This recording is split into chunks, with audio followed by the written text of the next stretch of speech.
Um outro matemático e físico chamado Friedrich Gauss, algum tempo depois, conseguiu solucionar o problema que Coulomb tinha aqui. O problema do porquê que aqui era elevado ao quadrado. Tá? O que Gauss fez? Gauss pensou assim, imagine que eu tenho uma carga elétrica no espaço. E essa carga elétrica no espaço, ela vai alterar esse espaço circundante ao redor dessa carga. Vai provocar alguma mudança nesse espaço. Vamos imaginar que não provocasse mudança nenhuma. Ora, se uma carga estiver no espaço e não produzir mudança nenhuma nesse espaço, ora, é como se aquela carga nem existisse. É ou não é? Certo? Imagine a ausência total de qualquer coisa. Vácuo absoluto. Bom, não vai acontecer nada, porque não tem nada ali. Mas se eu colocar alguma coisa ali, naquele espaço, naquele vácuo, colocar alguma coisa agora ali, essa alguma coisa não vai preencher um espaço ali? Vai ou não vai? Se antes não havia nada, não acontecia nada, agora tem. Se eu coloco ali uma carga elétrica, essa carga elétrica ela tem que alterar alguma coisa nesse espaço ao redor. Porque se não alterar, é como se não existisse. Mas existe. Então, se existe, alguma coisa vai ser perturbada ali.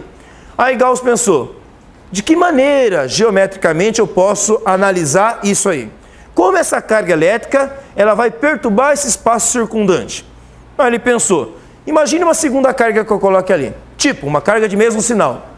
À medida que eu aproximo a segunda carga da primeira, se as duas cargas têm mesmo sinal, o que elas fazem entre si? Elas se repelem. Essa carga aqui sente uma repulsão. E ela é maior à medida que se aproxima. Ela é menor à medida que afasta. E se eu colocar num outro ponto aqui, a mesma distância que a anterior? Bom, aí você pensa, se a distância é a mesma e as cargas são as mesmas, certo? E o espaço circundante aqui dessa carga é o mesmo, então a interação também deve ser a mesma, certo? Então ele fez uma distribuição, ok? De como o espaço estaria interagindo com aquela carga que eu coloquei ali perto da primeira. Aí ele percebeu que a distribuição dessa interação das cargas seria uma distribuição esférica ao redor daquela primeira carga. Então, é mais ou menos assim, ó. Imagine que eu tenho aqui uma carga sozinha e eu coloco ela aqui. Tá, mas não sei o que vai acontecer ali, mas uma coisa eu garanto, deve perturbar esse espaço ao redor. Aí eu pego uma segunda carga pequenininha aqui e coloco ela aqui. O que essa segunda carga vai fazer com a primeira aqui? Se ela é de mesmo sinal, ela vai se repelir. Se for sinal oposto, o que ia acontecer? Ia atrair. Mas uma interação surge entre essas duas cargas, não surge? Certo? Então eu vou sentir uma força de repulsão para cá, ao mesmo é claro, essa carga também é repelida para cá. Mas se eu colocar essa outra carga aqui, a segunda carga, nessa posição, o que vai acontecer agora? Bom, agora posso imaginar que essas duas cargas vão se repelir do mesmo jeito, não vão? Aqui vai haver uma repulsão e aqui também. Mas se essa distância aqui foi a mesma que a anterior, e o espaço é o mesmo, como é que deve ser a relação entre essa força aqui e a anterior? A intensidade será a mesma, só que vai apontar numa direção diferente, certo? Enquanto que aqui apontava nessa direção, aqui aponta nessa direção, certo? Se eu colocar aqui embaixo essa segunda carga, tirar ela daqui e colocar ela aqui embaixo, o que vai acontecer com essas duas cargas? Vão se repelir também. Então agora eu tenho uma repulsão aqui para cima e uma repulsão aqui para onde? Para baixo. Mas e se essa distância for a mesma que os dois casos anteriores? O que vai acontecer com a intensidade dessa força? Se o espaço também é o mesmo? Também será a mesma, porém a direção e sentido será diferente. Aí vamos analisar, se eu fosse fazer um mapeamento, ok? De como essa carga interage com essa ao redor dela, eu vou perceber que as forças de repulsão elas estarão divergindo nessa carga, dessa carga, certo? Como se estivessem todas divergindo, numa distribuição geometricamente uniforme em volta dessa carga. Então Gauss percebeu que a distribuição de forças que aconteceria ao redor dessa carga teria uma forma geométrica. Que forma geométrica ao redor dela? Bom, no plano seria uma forma circular. Mas se eu pensar no espaço todo ao redor, que formato eu teria? Uma esfera, exatamente. Então Gauss olhou para isso e viu uma distribuição esférica ao redor dessa carga aqui, certo? Aí ele pensou, Se essa esfera, ok, faz uma distribuição de uma superfície, ok, que pode interagir com aquela carga que foi colocada aqui no entorno, o que acontece se eu imaginar agora uma esfera mais distante? A interação vai ficar mais forte ou mais fraca? Mais distante. Bom, segundo a análise preliminar de Coulomb, o que aconteceria se eu aumentasse a distância? A força deveria diminuir. Mas a pergunta era, por que elevado ao quadrado?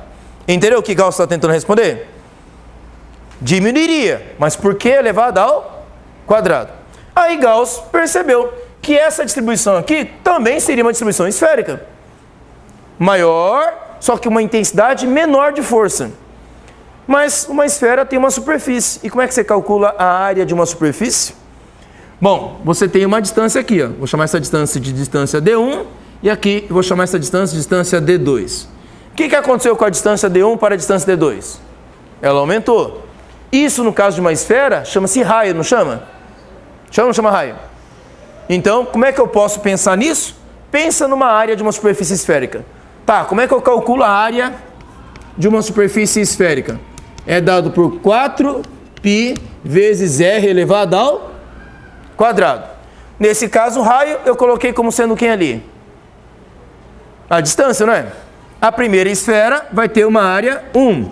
A segunda esfera vai ter uma área 2. O que aconteceu com a área? Da área 1 para a área 2? Ela aumentou, mas também aumentou a distância, aumentou o seu raio. Se eu trocar o R por D, como é que vai ficar a área 1? Olha lá, a equação da área 1 vai ficar 4π vezes D1 elevado ao quadrado. Como é que vai ficar a área 2? 4π vezes quem? D2 ao quadrado. Então, Gauss percebeu que a distribuição de força que acontece ao redor dessa carga, na verdade, está diminuindo com o inverso da área. À medida que a área vai ficando cada vez maior dessa distribuição esférica, a força vai ficando cada vez menor. Então, Gauss percebeu que quanto maior fosse a área dessa superfície esférica, menor era a intensidade da força em questão. Então, a força, na verdade, ela seria inversamente proporcional à área. E a área depende do quê? Da distância ao quadrado. Ora, então se a força depende da área e da área depende da distância ao quadrado, então a força depende da distância ao quadrado. De que maneira? Inversamente proporcional. Então aí ele conseguiu justificar por que aparece aqui o D ao quadrado. Porque a distância ao quadrado aqui representa um elemento de área. Então a força, na verdade, ela está sendo inversamente proporcional à área aqui em questão da superfície esférica. Porém, aquele 4π que faz parte da área, ele é incorporado dentro desse valor do K aqui. Tá vendo? Esse valor do K aqui, ele representa parte da equação da área que contém aquele número 4π. Tá? A gente representa o valor de K, muitas vezes, pelo seguinte número aqui, ó. 1 sobre 4π ε0. Esse ε0 é chamado permeabilidade eletrostática do meio. Representa como o meio interage com isso. Ah, mas o K não representa isso mesmo? Exatamente. Então por que a gente não escreve o ε0 e coloca o K? Porque a gente incorpora esse 4π nesse número aqui para dar o valor de 9 vezes 10 elevado à nona. Entendeu? Então o 4π está dentro desse K aqui. Então quando Gauss faz a demonstração matemática dele, ele demonstra que Coulomb acertou sim. Apesar de ter feito isso experimentalmente, havia sim uma justificativa matemática do porquê a equação funcionaria, dizendo que a força elétrica que essa carga interage com outras cargas é o inverso, tá ok? Da área da superfície esférica distribuída ao redor dessa carga. Como a área é 4π vezes d elevado ao quadrado e a força é inversamente proporcional à área, logo a força vai ser inversamente proporcional ao quadrado da distância, porque aqui seria o elemento de área, ok? Só que o 4π entra nesse valor aqui, já que 4π é um número, não é? É ou não é um número? O que dá um número vezes outro número? Outro número, certo? Então, não tem problema. Se eu incorporo tudo num número só, o 4π desaparece da equação e fica incorporado nesse número que aparece aqui. Entendido, pessoal? Então, a dedução feita por Gauss demonstrou que Coulomb estava correto. Bom, aí pensa comigo. Se eu tenho uma equação que tem uma explicação matemática agora, geometricamente demonstrável, certo? Eu tenho um laboratório que confirma que a equação está correta. Logo, eu tenho uma teoria agora. Eu não tenho mais uma hipótese que funcionou, certo? Nós temos uma teoria. E aí, a lei de Coulomb passa a explicar a força elétrica entre duas cargas. Só que, apesar da semelhança entre a força elétrica e a força da gravidade, apesar da semelhança, não são a mesma coisa. Repare já uma diferença significativa entre as duas coisas. Aqui eu tenho carga, não é? Ali eu tenho massa. E a massa não tem massa positiva e massa negativa. Carga eu posso ter tanto carga positiva quanto carga negativa. E se essas duas cargas forem sinais iguais, essa força é de repulsão. Seja positiva e positiva ou negativa e negativa. Ali, a força da gravidade, ela não é de repulsão, ela é só de atração. Então, enquanto aqui é só atrativo, aqui pode ser tanto atrativo quanto repulsivo, o que mostra que as naturezas são bem diferentes, porém, matematicamente, semelhantes. Tá? Então, essa semelhança entre as forças ali mostra uma natureza de que uma coisa talvez pudesse estar ligada com a outra. Mas o fato de talvez estar ligado não significa que sejam a mesma coisa. Por isso foi necessário fazer uma análise mais detalhada disso aqui de outra forma. Tudo bem até aqui? Tá? Bom, agora essa lei de Coulomb vai servir para quê? Bom, vai servir para explicar um monte de fenômenos agora. Tá? Vamos usar isso para explicar algumas características importantes aí das estruturas elétricas. Nós falamos lá atrás, quando nós falamos sobre a estrutura do átomo, que o átomo ele pode ter uma quantidade de carga maior no núcleo dele, de acordo com o número de prótons que ele tiver. Por exemplo, um átomo como o hidrogênio, ele só tem um próton no núcleo. Então, ele tem uma carga positiva apenas ali dentro. Mas se eu pegar o átomo de hélio, quantas cargas positivas ele tem dentro? 2 cargas positivas, porque ele tem 2 prótons. Então, o que aconteceu com a quantidade de carga no núcleo? Aumentou. Se eu pegar o átomo de lítio, ele tem 3 prótons no núcleo. Isso significa, então, que ele tem mais carga elétrica ali dentro. Então, se nós considerarmos aqui, tá, o átomo de hidrogênio primeiro, vamos pensar no átomo de hidrogênio aqui, ó, o H. Ele tem um próton e um elétron apenas. Se ele tiver apenas um elétron, como se ele tem apenas um elétron aqui, eu só tenho uma carga negativa aqui e uma carga positiva. Tem atração entre esses dois?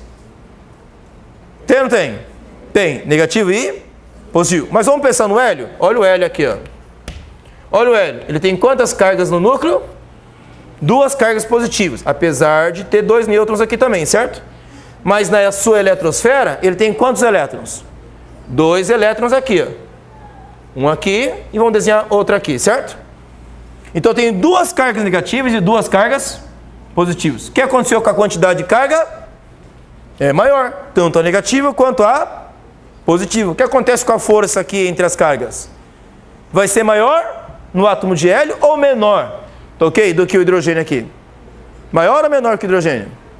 Como as cargas são maiores, a força é maior. Resultado, o que vai acontecer? Olha o que vai acontecer aqui, ó.